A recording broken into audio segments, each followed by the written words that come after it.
one other thing really fast.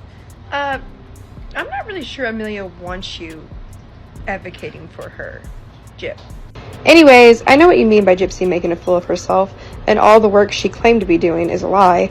She started off talking to my Gypsy Rose Blanchard recently stirred up a whole new wave of controversy after she posted a 9-minute video where she trashed several of her former fellow inmates. behalf, but I was surprised, and then it kind of made me look bad because of everything else she's doing. When she talks about how she was all alone and had no support in prison, that's my story. And then you can pause to read the rest. But Amelia claims that a lot of her story, Gypsy stole and made it her own.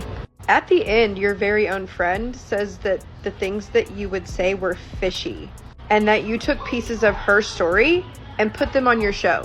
So again, what friend, Amelia? Although she ended up deleting the video not long after posting it, it was too late to undo the damage. People had already seen it, and it quickly led to some shocking accusations against Gypsy, including claims that she stole the personal story of one of her ex-prison friends and passed it off as her own in her documentaries. The woman accusing Gypsy of this is named Amelia Borowski. I was in prison with a lot of the women that were on this show called I Am a K-Word on Netflix. And I remember, like, Kimberly Duncan, I knew her, kind of, we weren't friends or anything. But she was on my housing unit and my wing a few doors down from me. I'm going to kind of share a couple of stories with each of the women that are on this show. So, Kimberly Duncan, how should I say this? She's just one of those people that... Some people might recognize Amelia because right after Gypsy was released from prison, Amelia was one of the few who publicly supported her. She even made a video speaking up for Gypsy, raising awareness about her situation, and talking about how they had become good friends while incarcerated.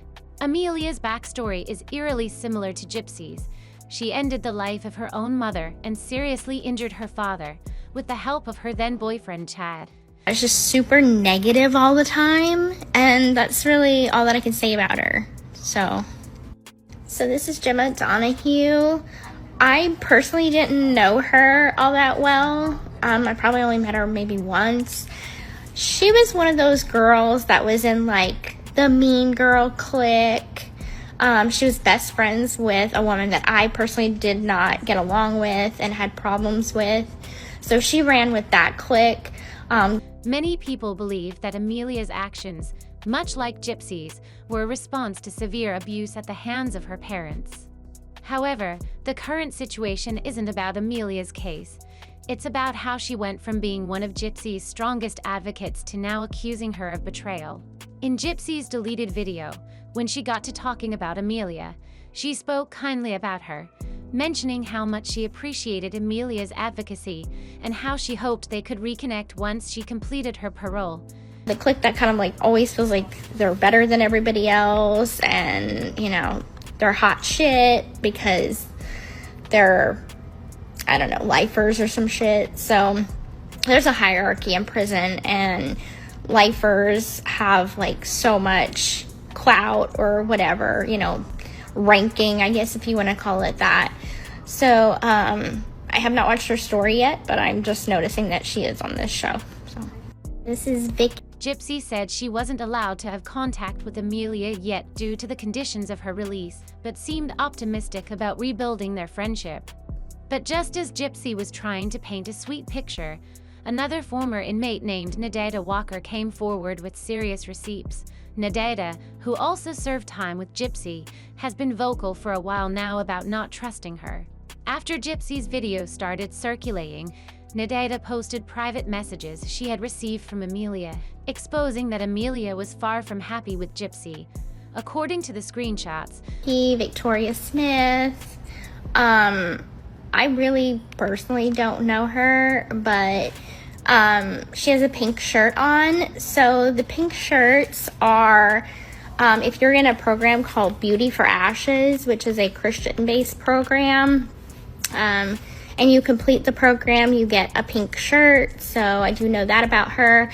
I think she worked for Restorative Justice, which is like a little program that they have in prison, making blankets for charities. I mean, from what I know, she did stuff in prison to better herself, as far as I know. Like I said, I don't have any negative run-ins with her. I really just didn't know her all that well. Okay, so I moved on from the Netflix show, and I actually wanted to talk about a certain case. So, this is 2020. Unpause it. And I was in jail. Amelia was accusing Gypsy of stealing parts of her life story and presenting it as her own in her media appearances and documentaries.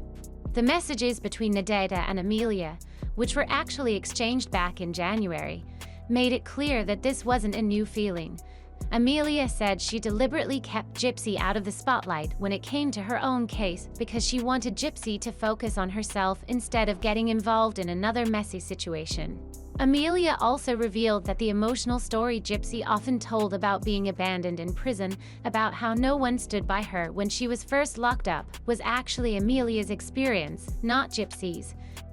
For a year with this woman named Diane Stoddy, and I knew her a lot better than I knew the other women, and I can attest to the fact that, like, I know I'm no one to talk, but I am allowed to have my opinion about the women that I did time with, and she legit is the creepiest woman that I have ever met. She literally is that dead behind the eyes. Her son, her husband, and attempted to her daughter. Her oldest daughter is her co-conspirator on the crime.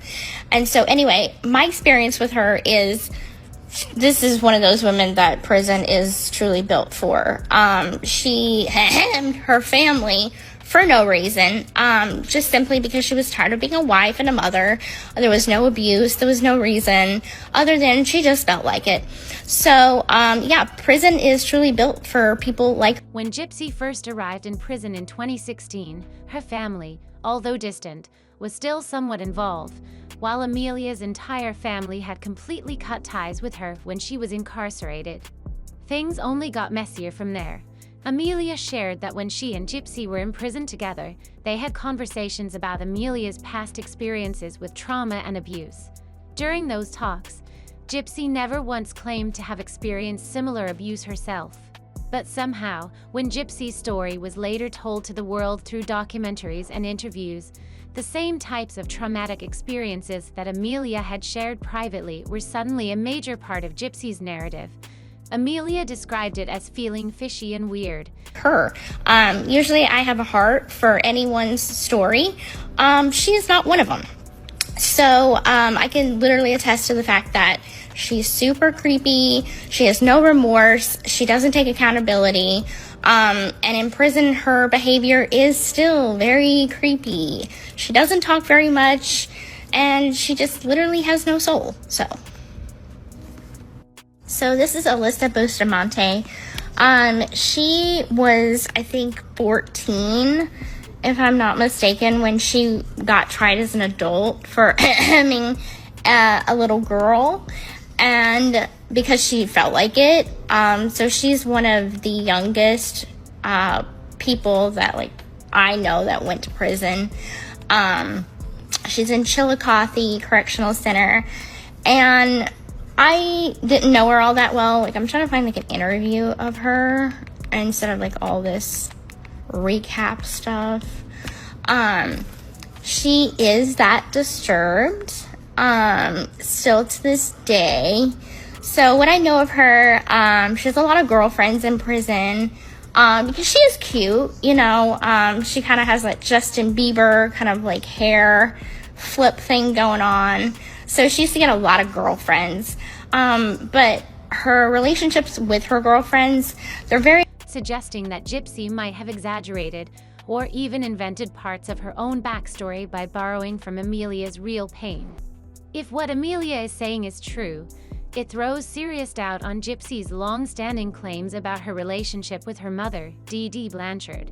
It would suggest that Gypsy might not have endured the kind of abuse she has always claimed, and that she potentially built a false narrative by piecing together Amelia's real-life trauma to gain sympathy and fame.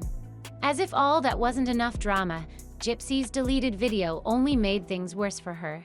Throughout the video, Gypsy criticized several women she had served time with, judging them for their crimes and saying that prison was built for people like them.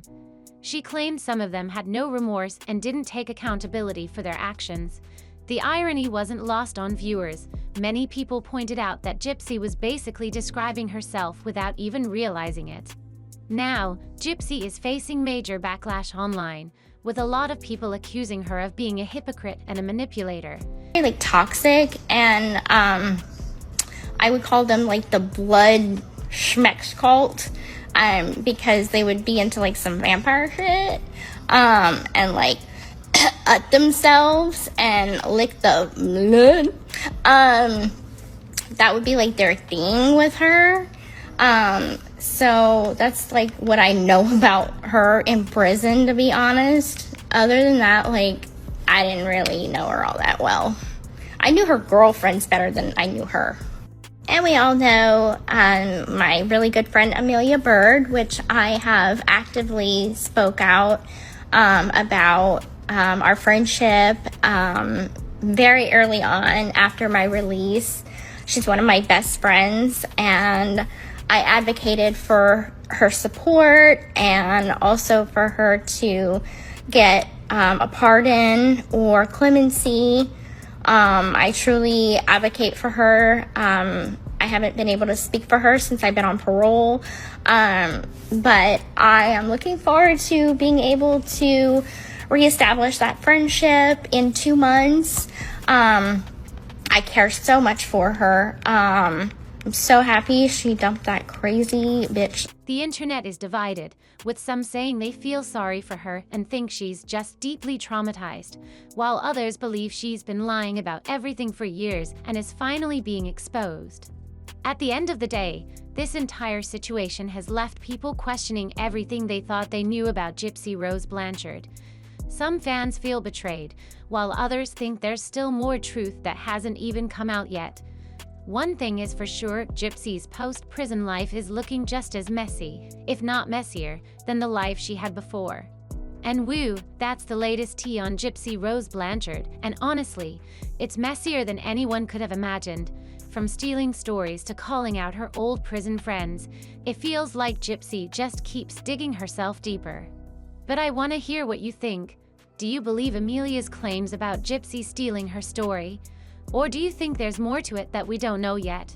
Drop your thoughts in the comments below. I'm reading everything, and you know we're gonna keep this convo going. If you enjoyed this video, make sure you hit that like button, subscribe if you haven't already, and turn on the notification bell so you don't miss any of the next messy updates. And if you think this was wild, just wait till you see what's coming next.